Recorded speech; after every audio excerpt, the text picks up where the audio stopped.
क्या आप जानते हैं जादू की इब्तदा कहाँ से हुई?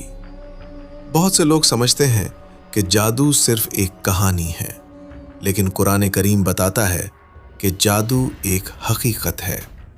हज़रत सुलेमान अलैहिस्सलाम के ज़माने के बाद कुछ लोगों ने झूठ फैलाया कि हज़रत सुलेमान का इख्तदार जादू की वजह से था। कुरान ने उसकी तरदीद करते हुए फरमाया, सुलेमान ने कभी कुफ्र नहीं किया, बल्कि शयातीन ने कुफ्र किया। वो लोगों को जादू सिखाते थे। इसी आयत में बाबुल का भी जिक्र है, जहां हारूत और मारूत नामी दो फरिश्तों का इम्तिहान बनाया गया। वो किसी को भी कुछ सिखाने से पहले वाज़े कहते थे, हम तो सिर्फ आजमाइश है, लिहाजा कुफ्र ना करो। लेकिन कुछ लोगों ने नसीहत के बावजूद जादू सीखा और उसे गलत कामों में इस्तेमाल किया।